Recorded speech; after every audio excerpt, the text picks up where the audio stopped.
আসসালামু আলাইকুম। আপনারা এখানে দেখতে পাচ্ছেন 87 নং কোয়েশ্চেনে বলা হয়েছে যে একটি বক্সে 4টি লাল, 3টি নীল, 2টা হলুদ এবং একটা সবুজ বল আছে। কমপক্ষে কয়টা বল উঠালে সেখানে অন্তত একটি লাল বল থাকবে। তো আমরা এই প্রশ্নটি কিভাবে সমাধান করতে পারি?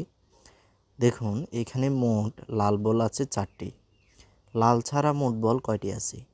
লাল ছাড়া মোট বল আছে 3 + 2 + 1 সমান 3 এ 2 এ 5, 5 এ 1 এ 6টি।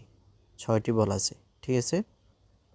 তো আমরা যদি পরপর 6টি বল তুলি তাহলে 6টির মধ্যে 6টি লাল না হওয়ার সম্ভাবনা রয়েছে। মনে করুন প্রথমটি তুললেন, সেটি হতে পারে সবুজ, পরেরটি তুললেন হতে পারে হলুদ, এরপরেরটি তুললেন সেটা হতে পারে নীল। এরকম করে করে পরেরটা হলুদ, এরপরেরটা নীল, এরপরেরটা নীল, এরকম করে করে 6টা তুললেন। আপনি দেখলেন যে কোনোটাই লাল নয়। কিন্তু এই 6টা বল তুলে ফেলার পর যদি আরেকটা বল তুলেন তাহলে সেটা অবশ্যই লাল হতে বাধ্য। কেননা আমাদের এখানে 6টি বল যদি শেষও হয়ে যায়, এরপরে একটা বল হবে আমাদের অবশ্যই লাল। কিন্তু আমরা যদি এরকম হয় যে 3টা বল তোলার পর একটা লাল চলে আসলো, তো ওইটা আমরা বলতে পারবো না যে কমপক্ষেই 4টা বল তুলতে হবে, এরকম না। কারণ 3টা বল হওয়ার পর লাল আসতেও পারে, নাও আসতে পারে।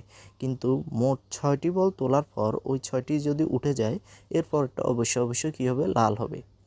তাহলে আমরা বুঝতে পারলাম কমপক্ষে 7টি বল যদি আমরা তুলি তাহলে আমাদের লাল বল হওয়ার সম্ভাবনা রয়েছে। তো এই প্রশ্নের উত্তর হবে 7। আসসালামু আলাইকুম। আপনারা এখানে দেখতে পাচ্ছেন 94 নং কোয়েশ্চেনে বলা হয়েছে নিচের ধারার পরবর্তী সংখ্যা কোনটি? ধারাটি দেওয়া আছে 1, √9, 5, √49। তো এখান থেকে আমরা বুঝতে পারলাম যে 1-এর রুট করলে 1, 9-এর রুট করলে আসবে 3, 5 আর 49কে যদি আমরা রুট করে আসবে 7। তাহলে 1, 3, 5, 7 এটা হচ্ছে আমাদের ধারাটার প্যাটার্ন। তো এই প্যাটার্নটা থেকে আমরা বুঝতে পারলাম এগুলো সবগুলো হচ্ছে বিজোড় সংখ্যা। 1, 3, 5, 7।